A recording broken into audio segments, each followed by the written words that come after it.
There it is. I'm trying to stop moving. I can't not move. The music, it just makes me want to dance. It gets to you. Welcome back, fellas. How are we? Good. How are you? Doing Oh, great. we're bringing the energy, son. Yeah. Hey, who's this guy up here in the top corner? Who's the new guy on here, Doc? Oh, I don't know, man. I thought you brought him. Oh no. Who is the new guy? He's back. Some of us have to go fly across the country back and forth and do certain things, you know. I mean, normal pedestrians. We had to win a NASCAR championship. I had to take Ryan Blaney out to Phoenix last week to win the NASCAR championship. What do you want me to do? You know, I love the we in there. I don't know. Come to the podcast more. Call me crazy.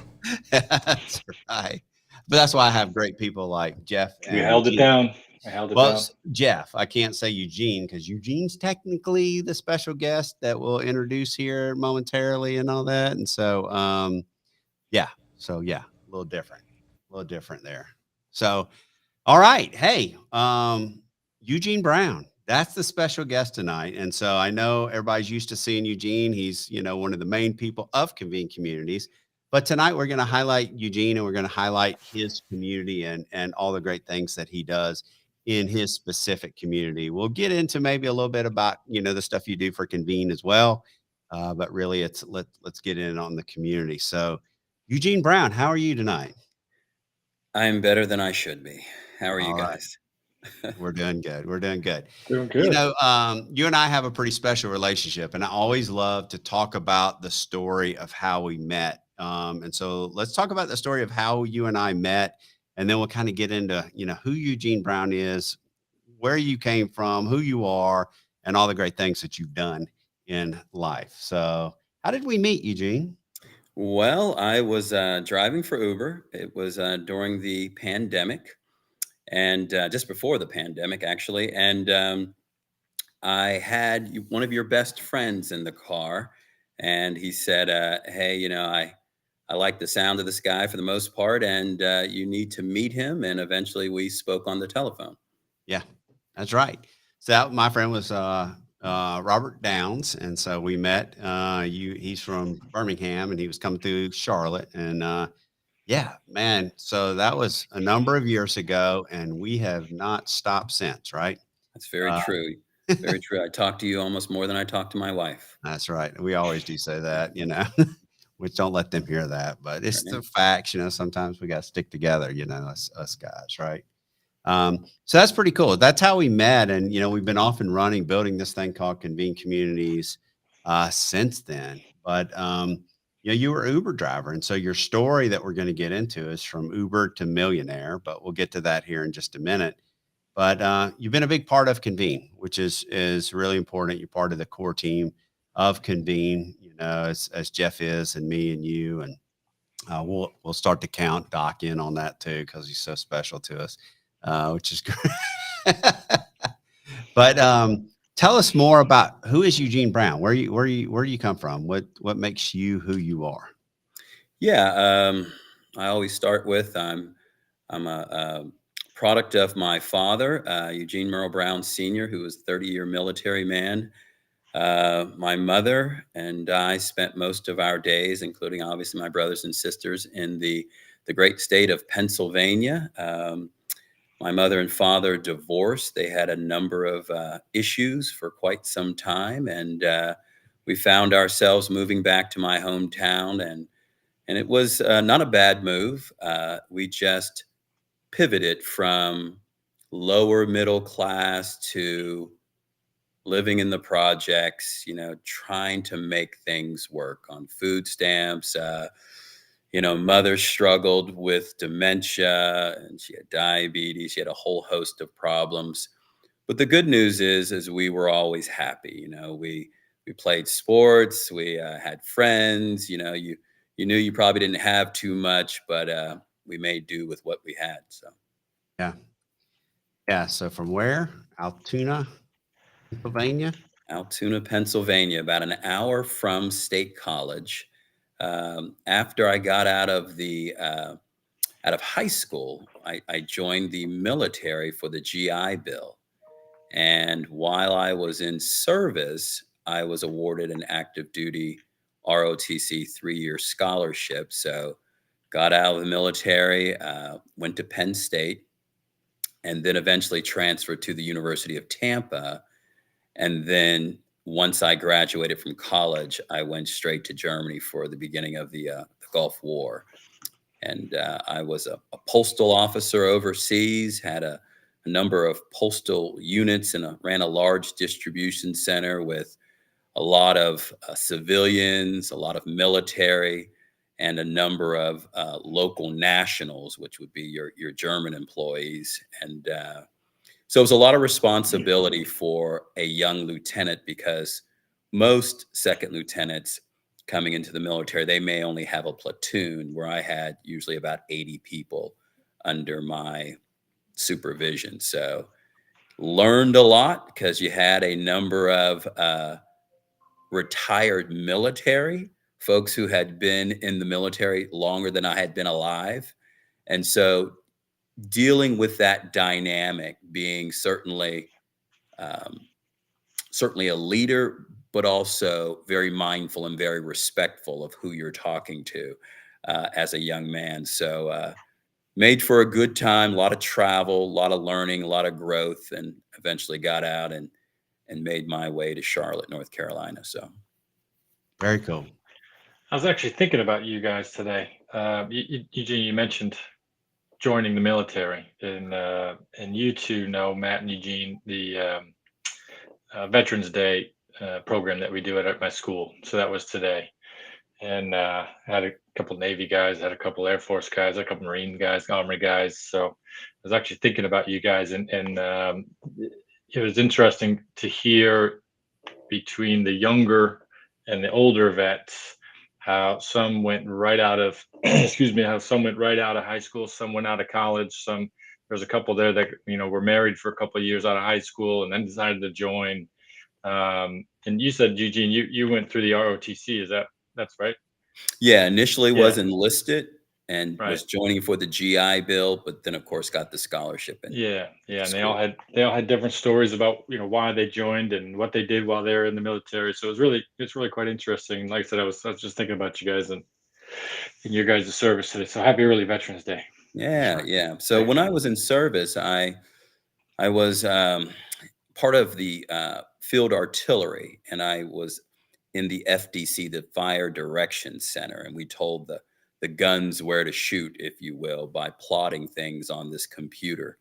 Hmm. And they used to say, no one escapes the cavalry, no one escapes the cav. I was stationed in Fort Bliss, Texas. Woof, 1987, long time ago, and ran into some problems with two of my non-commissioned officers.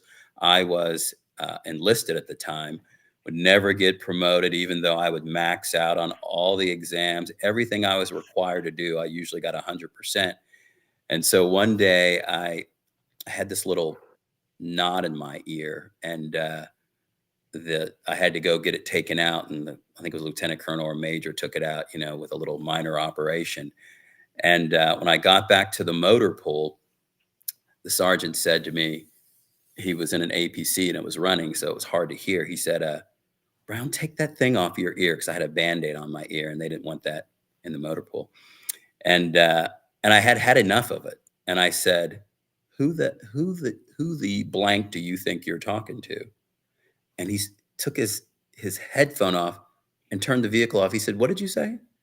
I said, who the what do you think you're talking to? And he got down out of the vehicle and he said, let me tell you something, young man, all in my face. And so they wrote me up for an Article 15 for disobeying a lawful order and disrespecting a non-commissioned officer. So they sent it up to the commander, and the commander verified what I had said. And I told him that's what I had said. And he asked me, he said, do you want a trial by court-martial, or do you are you going to take the Article 15? And I said, I want a trial by court-martial, Mm. because all of my people in my platoon, I knew they would back me up, because the two NCOs always abused me. And so I eventually went to see the post chaplain. I called my father, who was a sergeant major on active duty. I got sent to see the command sergeant major of the post. And so I'm always squared away. I go into his office and he says, you know, I just got off the phone with your father, and my son is in the military. He said, we old soldiers have to take care of our people, you know, because they had been in the military a long time. So he says, I'm aware of your situation. I've read some of the things that have been written up. We're going to move you to the Department of Plans, Training, and Mobilization. Long story short, that's where the general's office was, and we're the admin, the main building for Fort Bliss. And so I was doing um, incoming briefings with a man named Lieutenant Terry. Eventually, he said, Brown, you know this, just you do them. So I would do them for anybody of high rank, civilian or military, that came to Fort Bliss to visit the post. And one time it was the House Appropriations Committee, other general officers. I would give that quick briefing about the post. Long story short, I started to get noticed, and my major said, Brown, we want you to be the master of ceremonies for the entire post. So I would be the one that would always announce the general, all retirement ceremonies, anything big, you'd hear my voice. Finally, there was this big to-do thing where you had a lot of general officers coming in, people from DC, and this Fulberg Colonel Epperson, he's like 6'7", he's looking down at me, he said, Brown, are you ready for this? I said, yes, sir. He said, you do this right, you can have anything you want. I said, anything, sir? He said, anything. He said, what do you want? I said, I want to go to school full time on the military. And back in the day, they would only give you 9 hours of time that they would pay for. He said, just don't get anything less than a B. No problem, sir. And when we did the whole presentation, you know, I'd say, you know, ladies and gentlemen, the Commanding General of the United States Army Air Defense Artillery Center in Fort Bliss, Major General Donald R. Infante. You know, all of the transitions and everything. Next thing I knew, I had an ROTC packet on my desk. I asked Colonel Epperson, hey, can I take this to General Infante? General Infante wrote a letter. General Pezdertz wrote a letter. So I knew I was going to get a scholarship. Got out of the military, went home, and began my college career. So, yeah, that's really cool. That's really cool. But things didn't come too easy for you, family wise, after that. So they sure did. When I got home, my mother didn't recognize me. I tried to surprise her. I didn't know anything about dementia, and her habits were in ill repair. She was struggling. I thought about maybe not going, but I knew my mother certainly would not want me to not go. And then eventually, you know, I graduated, went to Germany. My aunts called me and said, hey, we found your mother with SHIT up her back. She doesn't know where she is. They eventually put my mother in a nursing home. And then it was just, you know, a matter of time before the mother would eventually keep going downhill with the things that she struggled with. So, you know, you eventually get out of service, you try to transition into the civilian world, a lot of ups and downs, you know, primarily decisions that I have made by not sticking with a home. I used to work for the Vanguard Group. I had my investments. I used to work for Ameriprise as a financial planner, worked for a number of good companies, just didn't feel like I would be getting paid what I'm worth. And it just never set well with me. So I'm always trying to do the business thing. So then eventually I ran into Matt and a bunch of other people after many, many years. yeah, yeah. So life goes through ups and downs. And you told me this story the other day, and I'm really shocked that this is the way it went down. You know, you have a wife, 4 kids, but man, you're a Penn State fan. Yeah. You're learning. Big Ten, Yeah, baby. you're a Penn State fan, but you married a woman. Yeah. You married a woman that was wearing a Michigan sweater. Yeah. Yeah. We worked in the same building, and my eventual She must have wife found. She walked must have just past. found that somewhere and put it on. Right, Nobody just right. wears No, them. she walked past me, and I saw the ugliness of the sweater. And the very first time I spoke to my wife, I said, "Where did you get that ugly sweater from?" And she had walked past me. She stopped, turned around, and the rest is history. Almost 18 years later, but that's how you get a woman. You have to insult her first. Yeah, yeah. That's I, always the first line of the book. That's I right. don't know about that, man. It hadn't worked for me yet. You got to get better insults, apparently. Yeah. That's right. You told me that story the other day, and I just thought that was funny. I thought it was like, oh, that's Eugene right there. Yeah. So for sure. That's Call a great. So spade a let's get spade. into a little bit because we haven't got to your story about that real quick, and we're going to transition in a couple of minutes. But man, COVID hits, and we're sprinting. We're working on Convene. You're in the car, you're working on Convene, you're driving people. You used to drive Uber so much, you get a bonus, all this kind. I mean, you're doing well, doing that, and then COVID hits. Man, COVID changed a lot of people's lives, but it It did. changed yours Yeah. significantly. Unfortunately, for a lot of folks, there have been a number of people that have passed, obviously, from COVID and have problems to this day. But I think, like with anything else, there are always opportunities, and COVID certainly was no different. When I realized and came to the conclusion that I could not be in a vehicle with people who potentially had COVID, I thought, okay, what am I going to do? I decided I was going to get back into trading stocks, and the reason why I thought it would work this time, because over the years I would make money, lose money, make money, lose money, uh, was because I'm older, a lot older. Yeah, that's I have a true. family, right? More disciplined. Certainly, the back was against the wall, where you better figure out how to produce some money in this environment. And I figured it out. I didn't have any money, but I was hell bent on figuring out how I was going to make money. And I think that's a really key thing in business for people who are trying to get something done. They have got to almost put their backs against the wall and then go get it. And you'll find that people get very, very focused when their livelihood and their family's livelihood depends on it. So it was a blessing amongst the turmoil. So Yeah. Mm. Yeah. So you came up with a little chicken scratch money, robbing Peter to pay Paul, which, look, we talk about this all the time, is that people are living, it's tough nowadays, right? So we always say a couple of things. People are working harder for their money. You need to find a side hustle. But there you were, and you're like, okay, how can I get this money and how can I focus on, investing a little bit? And I'll be honest with you, I called BS on you at the beginning. I'm like, you're right. lying. You're lying. And you kept Yeah, showing me. that's I watched this. Everybody's watching this. I watched this from the beginning yeah. take place.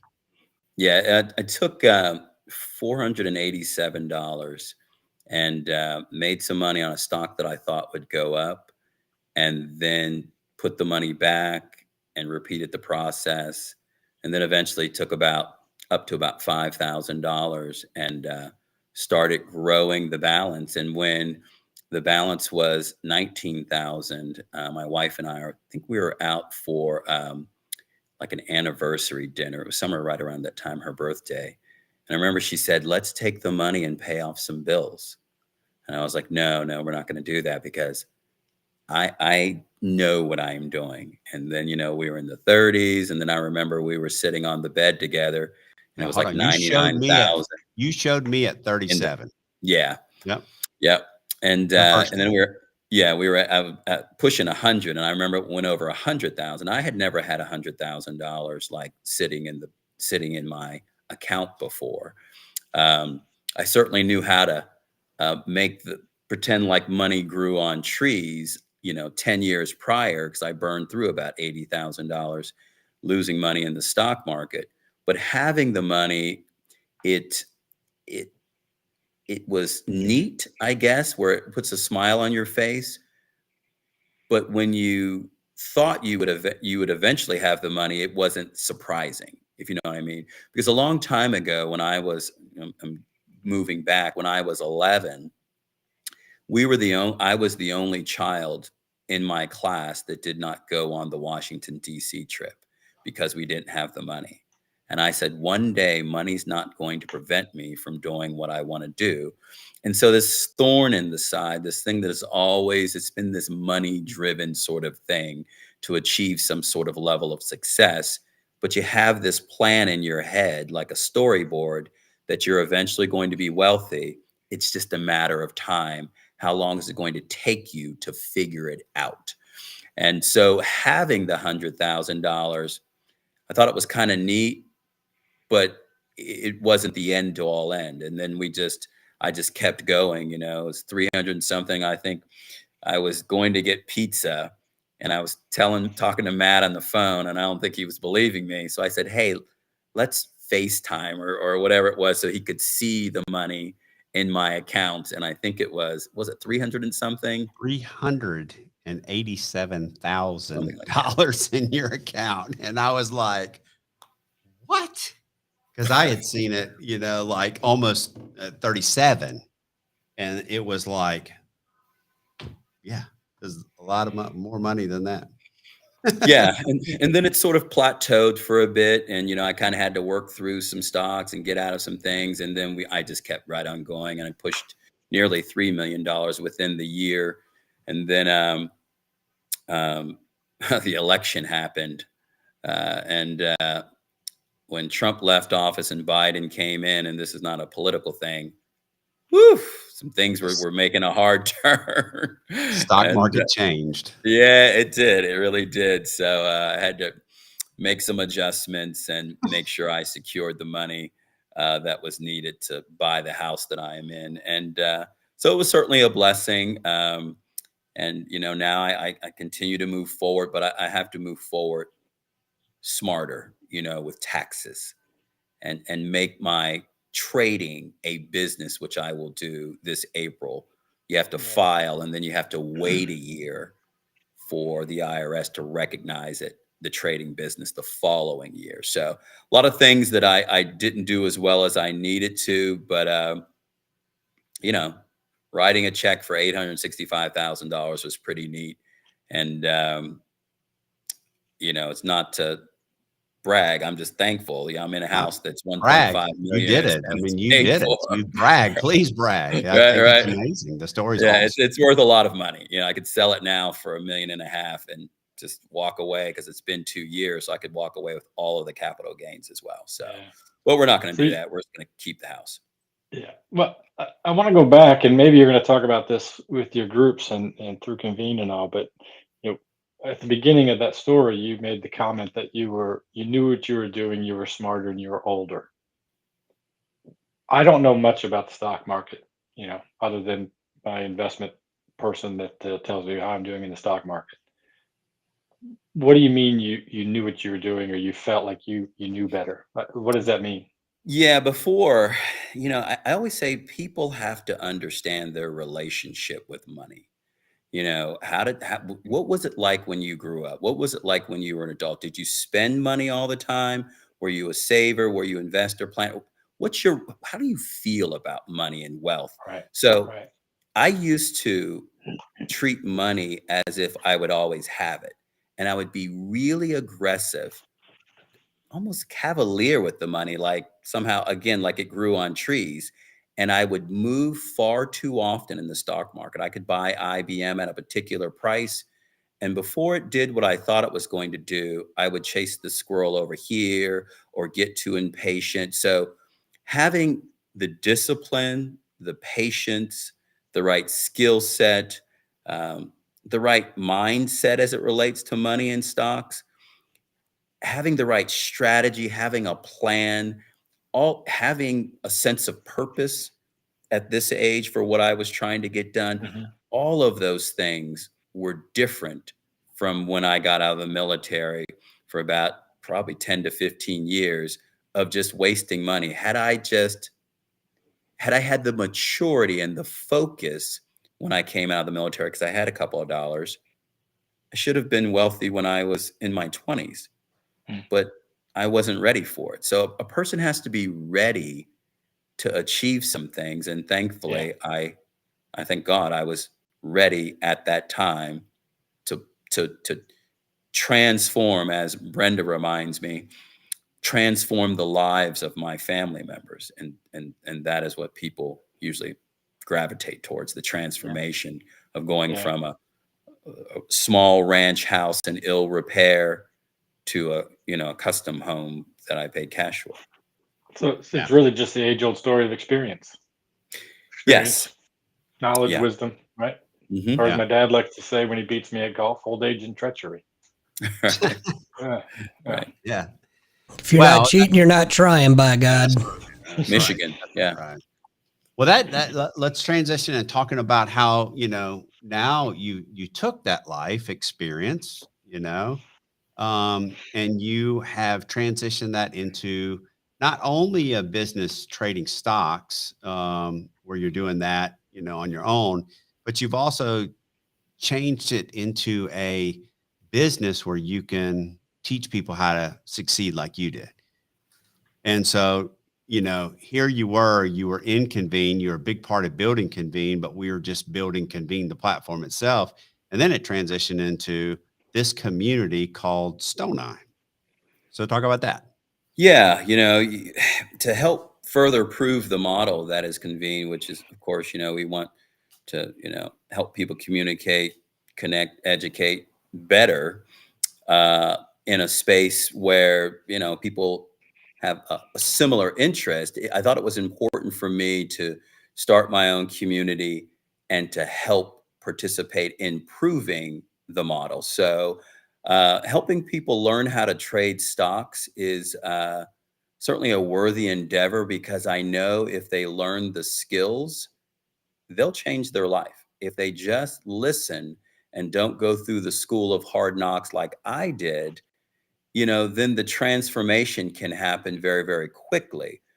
However, that is that's the I think that's the beauty of the platform. It is that you have access to the people who are building the courses, the people who are doing the coaching. And so I just certainly wanted to be part of that by building a community. Yeah, and you came out swinging and proved the model. You made a lot of money Mhm. selling your courses and coaching people. Really, is what you were doing. Right. You had a very successful or have a very successful coaching model in the process. And so, some of the things that you do. The next slide, we'll talk about. You write blogs. You put blogs in there, and here's an Mhm. example of one. It's Introduction to Fundamental Analysis. So, talk about some of the blogs and some of the ideas that you put in there, so people can learn actually what trading is all about. Yeah, I think people have to get a base, a framework of what this stock thing is all about. The sad part is that finance and stuff and money is usually not taught in high school. And when people go to college, typically that's not their focus either.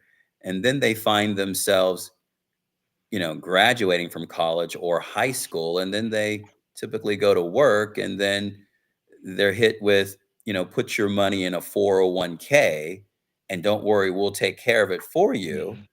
Mhm. Mhm. And then they never really ever learn about usually their money. Yeah.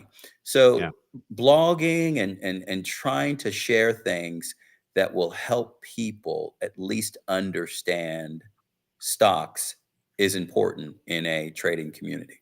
Yeah, it's an Yeah. educational thing. You got to learn. Yeah, you really Yeah. have to learn. And Well, so you said it a minute ago. Well, go ahead, Jeff. I was just going to comment. You talked about not being taught economics in high school a lot, right? Not about money, and you're teaching civics and economics for 2 years, and now it's just civics literacy in North Carolina, and then they have to take a personal finance class. But I remember you came down what maybe 2 years ago it was, and we are talking to my group of 10th graders about economics, about your story, and typical sort of 10th grade high school fashion kids. They're interested because someone knew was in class, but they were sort of half zoning out. And then you started telling your story about money and your successes, and they just kind of started perking up. Yeah. And you made that comment to them about like make sure you learn about money, right? I think you Yeah. even wrote your TikTok handle up on the board, and they all started following you. So, just a little bit of a success story, talking about money perks those kids up, and they asked about it for about 2 weeks afterwards. Mm. How's Eugene doing? So I got to be definitely needs honest, to be Jeff. taught more. I got to Yeah. be honest. Eugene spoke in your class. I've spoken in your class, and that's because Bro, I'm I don't so even want to. tired of Don't even. listening to you. I mean, that's really what it is. I'm just gonna be honest. Right. Hey, you're not telling me something I don't know. I'd come speak to your class, but I'm not allowed within 150 feet of a school. Not good. Eugene, you mentioned something earlier that is key to Convene. And I want people to understand this. And when I explain this and I talk about Convene, I use Eugene as the example almost every single time. And what I'm talking about is that if I'm going to learn how to trade stocks, or that is something that I'm interested in, well, I know a guy who went from driving Uber to being a millionaire. So who better do I want to learn from than somebody that has been successful? And that is your story. So the discussion boards are absolutely key, because in the discussion boards, we're getting to interact with you, and you are the expert. And so talk about discussion boards and how important that is, because that's just key in this whole thing. Yeah, I love that feature within the community. Discussion boards just allows, obviously, for a discussion, and one person may have a question that actually a number of people may have. So if we ask the question either anonymously or just in their name, then we can find that we can begin to help educate people. So. Trying to drive the discussion is certainly important, and it's just certainly a great feature to have and Convene. Yeah, absolutely. So people can ask us themselves or anonymously, which is key. I want to drive that point home, because somebody responded to you anonymously there about what they're doing. You might not want to put things out there, but you can go ask you real questions about finance. And so trading stocks is not easy, and there's a lot that goes into it. So you've done a lot of work for people in writing experiences. So let's talk about experiences, and then we'll pull up some examples of classes. Basically, an experience is a class and of things that you teach. And so talk about that. Yeah, experiences, like as we all know, are unique to individuals, but if I can help them learn through my mistakes and successes, then I think they can gain some value or some better insight from what I'm trying to get across. So, you can make the experiences either more like you have to do this one first, like in the form of modules, or they can be, very involved, like one of the ones we can click on, or they can be certainly very, very simple. But an experience is sharing the information that for the benefit of others in a way that's either in video form or written form, or however you want to do it. So give me an example of an experience, or what it might look like when you're going to teach me how to, start to trade stocks. I'm a beginner, right? Yeah, Excuse it me. I might go into be. the experience, and what do I see? Yeah, you can see either within the experience, it gives you a lot of options. Do you want to include a video? What are you going to write that communicates what you're trying to get across to somebody? You can provide images. There are lessons learned. Again, there's a discussion board, and within the lesson learned, if I am trying to tell people about buying breakouts, and I'm giving them an example of, say, buying Tesla when it broke out from, say, 110 and it ran to 260, I might then also, in the lesson learn area, also I might provide a video to ensure that they understand what it is that I was trying to get across to them. So there's a whole lot of options within the experience feature, if you will. You can do as much as you'd like, or you could keep it very, very simple. Yeah. You can follow that up, the breakout from 260. You can follow that up with a discussion board, right? In the Sure. experience. Yeah. Mm-hmm. Yeah. Yeah, so that's good. So you can, put out stocks, you can put out all that, and experiences are absolutely key, which is really cool because again, when there's so much to it, you can kind of pick your direction. So how do you do this? You do this. You have a lot of groups. All right. So let's talk about the different ways that you teach people and work through this with individuals, and how they can get access to you. Yeah, I think people set their communities up. Either you have a personal community, which I'm the only person that puts the content in there, or you have a public community where other people contribute. But when I structured my groups, I'm trying to provide something for everyone, if you will. So the first group, the masters group, is a single payment scenario where people can have a lot of access to me.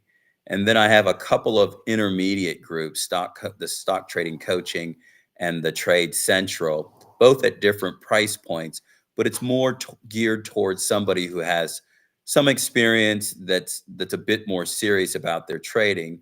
And then the investment club is it's for beginners. It's priced that way, and I will spend time with them every couple of weeks. But they have access to lessons that are archived. When I do spend time with them, there are live Zoom calls where they can ask me questions. And then, so there are various other groups in there. It's still a little bit of a work in progress, but I think I kind of have it where I want it. Yeah. Did I Well, hear you again, say you do live Zooms with your clients from the Convene groups? Yeah, always. Wow. Yeah, because that's the only way they're going to learn. If I do it in real Yeah. time and say that the markets would obviously be open, and I might be trading while they're watching, and then I will show them. But then I can also answer their questions. If you said, Jeff, if Jeff were asking me, hey, I'm looking at buying Rivian, symbol RIVN, what do you Brother think works for about it? Rivian. Who My mom does? has my brother. Oh, He nice. designs their that's interiors. insider trading. That's insider Oh, trading. sorry. um, then I Oh, would no. spend time with you answering your questions about Rivian. And so the time I spend with people, if they listen, will be very, very valuable for their wallet longer term. So, Yeah. Key is access to you. That's the key. Again, I use that as the example all the time. Is the key about inside of Convene. What makes us different is you're not just putting a 10-step video course out there. You are putting something up that gives people the ability to talk to the expert. Yeah.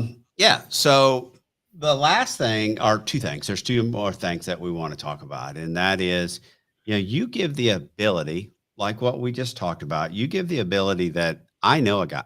Jeff, do you teach people how to trade stocks? I Andy, do you wouldn't teach even I people how wouldn't to even trade dare. stocks? No. So we know a guy. We know a guy. I And can't so spell stocks. very nice. Yeah. So we know a guy, and the key thing here is that if people come in, your classes, your groups, you offer referral fees. So if somebody comes in to me, I meet Jeff or I meet Andy, and they're like, "Yeah, well, I've always wanted to learn how to trade stocks." Well, we refer them over to you. You know, so talk about how you're want to incentivize people to drive people to your groups. Yeah, it's important for me, if people are going to refer me, that they get compensated to do so. And I think it's also important to encourage them to be a part of a system that everybody uses, from Amazon to Walmart to Target. They all have a referral affiliate based sort of system. So incentivizing people to refer me, it puts money in their pocket, and then therefore they can help build their investment account. So I kind of approach it from that standpoint. You refer people, you get more money, you put money in your investment account. It will help you survive the game of moving money in the stock market. So certainly very important, and it certainly helps build the foundation of Convene by having, referral fees and the like. So. And that's not what everybody really understands about these major businesses. You brought up Amazon. Like almost all of these major businesses have referral systems or referral programs, and so few people know about it. They go back to, they hear about it and like, oh, it's the old pyramid scheme. No, it's you helping the business, Right. it's you helping yourself, and it's you helping other people. In Convene standpoint, anyway, it's you helping other people on Convene. Yeah. You Yeah, helping I people would sell their love content. to know what Amazon makes from their affiliate program, because their payout is typically anywhere from 1 to 5%, depending on the item. But you have folks all across the globe driving traffic to a place where they are profiting handsomely on the products. That is just simply, it's not a pyramid, anything. It's just the way of the world. You help me, I will help you. And that's all it is. And Convene is no different. We, in fact, incentivize folks to do it. And we pay it 3 tiers deep, so we just believe in rewarding people beyond just the first person. So it's quite a beautiful system. When it Yeah. all works, it's Yeah. going to be a monster. Yep. I love it because I've seen you on meetings going like this. You do this. When Telling you you. understand how this works, and it's true. It really is true. I think it's really kind of second to none out there because we pay off memberships, we pay off selling people's content, we pay off you selling others' content. If you sell your own content, you keep 100% of it. It's just beautiful the way we do it. And what's cool is if Jeff comes into the site and I bring him to the site and then I don't even talk to Jeff anymore. I don't even talk or bring it up, and he finds his way over to this, Stone Eye community on his own. I didn't tell him to go to Stone Eye community, but he goes in there and he buys access to one of your groups. All of a sudden I get a referral fee, but I didn't tell him to go there. He just went there, but I brought him to Convene. So by default, over the long run, that's what we see happening. People just start making money because people are inviting people to the site. And people are going and joining different groups and finding what they're interested in. That's the whole thing about communities, right? Right. So it's pretty cool. The thing I'd also say, what I think is incredibly powerful is it's one thing if I take a product from Amazon and I promote it on social media and they pay me a commission. I think it's a horse of a different color if I say, I know Live Well with Miss Dr. Mel. I know her and I promote her stuff. It's that whole know, like, trust. It's like Brenda was talking about the other night, when you refer somebody, it's a pretty big deal. So they better have brought their A game, and you better have trust and faith in that they will deliver the goods. When this system really gets grown out and you have people who know the owners of the products that they're referring, it's going to be a big deal. It is. It is. And I got to say, it's pretty amazing that a Marine came up with this. Oh, God, here we go. Jeez Louise. Look, I went the whole time and didn't say a word. And then, you couldn't last an hour. No, right? He couldn't. We're not talking about Marine Corps, Army, Navy. I don't even know why we even represent the Navy here, but that's just beside the point, Yeah, it's true. Doc, remember, you can mute microphones, Doc. Yeah, I can. I'm about to. But he's doing such a great job of syncing himself. Negative. Happy early birthday, by the way. That's right. Does everybody know what he's talking about? The Marine's birthday on Friday, some nonsense. Yeah.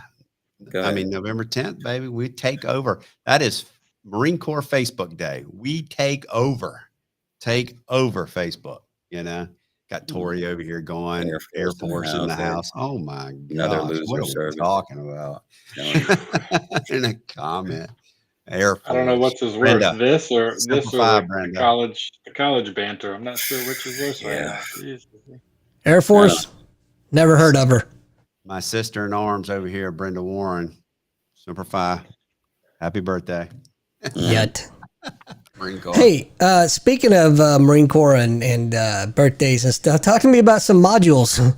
Yep. So modules. We do have one slide that that we want to kind of touch. You mentioned it earlier, but I did take this picture and put it in here. But these are modules that people can take. So talk about your modules and how you have them structured, and kind of how you put a little bit more into these and experiences, because what's inside a module obviously is experience.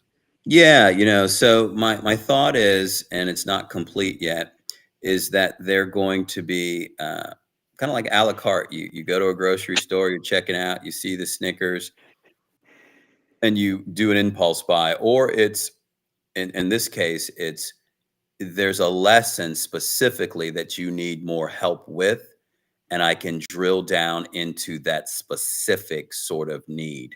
So when I get it all finished, I want to kind of make it like a stock store where people might be like, I really need more help on identifying, breakouts. I'll use breakouts as an example. And then I'll drill down into it, and they can buy it at a reasonable price. Yeah. So that's kind of the goal. Yeah, and I like how and this is not all of them. You have a couple more categories there that I couldn't get on the picture, but you talked about earlier, capital gains, taxes, and all those different things that you kind of weren't prepared. I mean, to go in. I mean, you were prepared, but who knew that you were going to go from 5,000 to 3 million? I mean, Right. that's like holy moly, So there's some great lessons learned that people can take from you, and learn from your story and what you went Yeah. through in so many different ways. Yeah, it's a crazy story. It's I was telling my daughter and her friend, counseling them about life and the like, and I said, having money is a good thing, providing you're responsible. I said, but what's more important is your health and your spiritual sort of beliefs, because without any of that, what's the point in having the money? So it's That's right. money's cool, but it's not the end to all end. But I will say, in fairness, I've been broke and I've had a couple of dollars, and having a couple of dollars is better. Just so we're clear. I don't want anybody Yeah. to be confused. Right? Exactly. So Brenda Warren asked a question in the side chat that we can see. She says, I'm waiting on the lazy investors class. Any plans for that? Not yet, Brenda. Not yet. Well, I will have to say that, is there such a thing as a lazy investor? Because you can't be lazy. I guess you could be if they give you the money to Right. invest, and they're Yeah, like, hey, that's you true. do it. It's kind of a hands-off sort of way, like a mutual fund. So I'm looking at possibly becoming a registered investment advisor next year. So I've got to do that course and take the state exam and all the rest of that good stuff for 2024. So we'll see how all of that shakes out. Yeah. Well, let me ask you this, Eugene, instead of lazy investor, what's the so again, I told you earlier, I don't know much, and I've told you all along, I don't know much about stocks and in the stock market. What would you advise me to do first? Get an education, decide on Okay. even before that, decide on your goals. Yeah. What the planners will tell you is to figure out, what is it you're trying to do, and what's your time horizon. If Right. I'm 56, you're younger than 56. If it's a 20-year plan, what is it that you and your wife are trying to do? What does it look like in retirement? How much money do you need to have? Be sure you take into account inflation. Money's the Hmm. value, the cost of things going up 3 to 4% every year. And take a look at all of your sources. How much money you're going to have, from a school pension fund if you get one. Do you have money in a 401k? How much money will you get for Social Security? How much, liquid cash do you have? What does it look like? Will the home be paid for by the time you retire? What does it all look like? And you Right. got to know what you're trying to get done. And then from there, you backwards plan. When I went from having no money to having, a couple of dollars, it was a well-defined plan. Each and every week I said, here's the number I am trying to get to this week. And that is the only thing I focused on each and every week. As long as I stayed with that number, I knew that I would eventually hit my goal.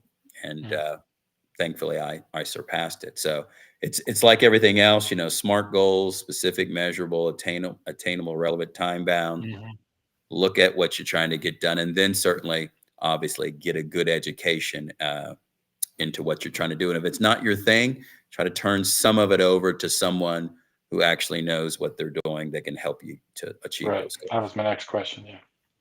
So if I ask you for three words, a term that is 3 words, that is the most important thing that you can teach people or that you should have taught me, what would those 3 words be? That I should have taught you? I thought I taught you a couple things. It's all of them. Well, you did teach me, but right. Maybe I should have listened sooner. The 3 words that come to mind, and it's always, when you're in it, it's take the money. Yeah. The stock market, take the money. I say, I'll take the money, right? And I don't know if that's what you were leading me towards. Yeah, it is 100%. Yeah, there was a lady that called me the other day. She's like, Eugene, should I sell? Oh my gosh, take the money. How many times must I? And she says, I know you're probably getting frustrated with me. I said, I'm not, because I know there's a learning curve. But if you don't take the money and the stock goes the other direction, then you miss out on taking the money. Take the money. Yeah. And live with the decision. Like I told her, if the stock continues to go up, so be it. I hate to interrupt you, Eugene, but we have a caller on the line. Caller, go ahead. Hey, Eugene. I've been sitting here listening, chomping at the bit. This is Brenda. And I'm excited to be a part of Convene Communities and for all the things that I have been learning from you and the insight. I am the lazy investor because I don't want to learn all that. What I want to do is give you my money and let you make me a millionaire. So when you open that class up, I want to know about it. But I have to do a shout out for Doc because, Matt, I'm excited that a Marine did this, and as a Marine, oorah, oorah, semper fi. But no Navy, no podcast. So you guys need to understand that Doc is representing. And we don't want to piss Doc off. So I got a rep for Doc because he's been holding it down. These podcasts have been amazing. And I don't know about y'all that's listening in, but you got to know where else but in Convene Communities can you talk to a guy that went from being an Uber driver to a multimillionaire. Y'all keep saying millionaire, but multimillionaire. And that is sharing his views, his ideals, and is willing to teach other people how to do what he did if they would just do the work and not be a lazy investor like me. But in the meantime, I just wanted to come on and say I'm excited to be a part of this community. I get a kick out of when you guys do this podcast, but y'all better give Doc much respect. And Matt always says it at the end, but for anybody that's listening in, we are growing a community of real people living real lives, having real experiences. And Doc is doing his part to make sure that you get the word that there are people that are changing lives. And Eugene Brown is definitely doing that in Stone Eye. So I just had to come on to say that, and thank y'all for giving me that opportunity. Great words. Yeah, thanks for having my back, Brenda. I appreciate it. At least somebody around here does. What the? Always. We do appreciate Doc, Brenda. I promise. We just can't recognize his service. When I say this, Brenda, we do appreciate you. We love you and all the great things that you're doing inside of Convene. I've been spending some time with Brenda this week, earlier today. She's got some amazing things coming. I'm really, really excited to see where all the stuff that you're going to be doing. You're going to be impacting lives all over the place. So you'll have one thing. I'm gonna have to take Eugene's class because all the money I'm going to make, I better learn how to invest and do everything so that I can make even more. Yeah, absolutely, no doubt about it. Yeah, for sure. Well, but thank you. Eugene, are you doing any special classes that are geared towards women in general, or is there any special advice you have for women? Because there's a lot of single moms and stuff that's in my group that want to learn about stocks, but they feel like it's a man's territory. Is there anything you can speak to that, please? And I'm No, nothing special geared towards women. I think women are every bit, if not smarter than men. If you want me to ever come on and do a little free class for the ladies, I certainly will do that. But money doesn't recognize a gender. Folks will move money from here to here, and they don't care who's moving it. So, yeah, if I can help, certainly let me know. We can try to help change some of the thinking of women, but it is certainly Really though, whoever can you wants to make change the money the sort thinking of of women? thing. That's a whole nother podcast. No, yeah, we don't have the time. We don't have the time. This is one that I'm actually not even gonna touch. Thanks, Doc. Yeah, we don't want you going there. You can't go near a school, so we don't want you going near no women. Okay, I'm getting off now. Bye, y'all. Bye, Brenda. Thanks for calling. Yeah. Funny. Yeah, no, Doc, I do appreciate you know that. And the reason why you're called Doc is because you were with the Marines. Yes. That's Yes, right. you are correct, sir. I know the love is out there. I feel it with every insult. I know it's love. So That's right. That's right. All right. Well, let's kind of get ready to close this show out. We're coming up towards the end of the time. Before we do it, I want to throw a thought process to that donate button up in the upper corner there. Doc does this out of the goodness of his heart. He really does a lot of great things for Convene, spends a lot of time. Not only does he, do it during the show, but he, makes sure it's up on YouTube. He also does a lot of Facebook Lives with me and with other people that are part of Convene, so which is a really great thing. So really appreciate it. Use that QR code, hit that donate button. And Doc, we really do. I'm telling you, we do appreciate everything that you're doing. This has made all the difference in the world.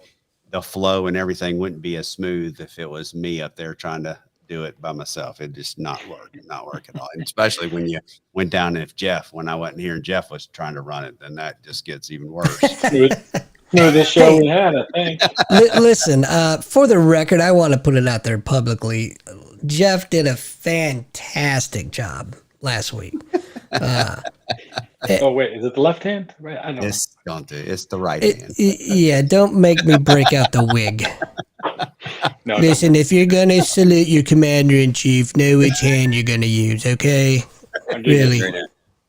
Absolutely. I know it was good. Doc had nothing but praises for you guys. So before we get back to Eugene, I just want to take it around the room. Jeff, what do you got to say? I just want to thank Eugene for everything he's done with Convene. He's been awesome. Thank him for his friendship, for his willingness to come down and talk to my students, for his passionate beating the dead horse speeches on our Convene calls. Just really looking forward to the next couple of years coming up. That's gonna be awesome. Yeah, me too. Thanks, Jeff. Yeah. Doc? This podcast isn't long enough for all the wonderful things that I could say about Eugene. Yeah, very true. Yeah, he did. Thanks, Doc. I almost felt like you meant that. I actually did mean that. Well, let's break down a wall since we're breaking down walls. Have you ever known me to say something I don't mean? No. That's good. Buzzing. Yeah, that's a good point. All right, we're going to do a little different this time. I'm going to go ahead and talk, and then Eugene, we'll let you take us. Well, that's all the time we have, ladies and gentlemen. That's awesome. No, look, you know how much you mean to me. We call ourselves yin and yang. We call ourselves all kinds of things. That's not what I call you guys. We talk literally, like you said it before, almost more than we do with our wives, So your friendship to me has been very special. It's amazing how God puts people in your path. And it all started with an Uber ride. And, Robert Downs recognized something special in you and then linked us up, and we've been amazing friends since then. So I really appreciate everything you do for Convene, but also appreciate everything you do for me on a personal basis. And I mean that, truly with all my heart. So I'm looking forward to the next 10, 15, 20, 30 years, like we talk about, growing old and growing this thing called Convene. It's a lot of fun, everything that we're doing. So maybe I'll become a better stock trader one day. That's another story, but it takes time and it takes effort. But if you listen to Eugene, he'll really be able to teach you how to do it and how to be successful. But you got to put the effort in. You got to be focused on it. That's my advice or whatever. So Eugene, close us out. And at the same time, Doc, put that last slide up. If you need to get in touch with you, how are you going to do it? And then close us out and talk about, whatever you want to talk about, Eugene. The floor is yours. Yeah. Hey, in the interest of time, we're about ready to run over. I just want to say thanks for having me on the show, Doc. Thanks for hosting, Matt. Certainly appreciate the friendship over the years. Jeff, you and I are two peas in a pod a lot of times, so I enjoy your friendship as well. For those of you guys that are looking to change your life, I don't care what the endeavor is, whether it's in the health industry or the finance industry, you have got to go get it. Put a pen to paper, put a plan in action, put your back against the wall, and then really put in the work and the activity that produces the results that are measurable. So if I can help you at all as it relates to the stock market, certainly reach out to me. But if not, no worries. Just may God bless you and certainly have a great evening. All right. Appreciate you, man. Thank you very much. Everybody have a great night. Join us. Actually, next week we'll be off. Next 2 weeks we'll be off. We'll come back. And guess what? When we get back, the special guest, Jeff Bateson.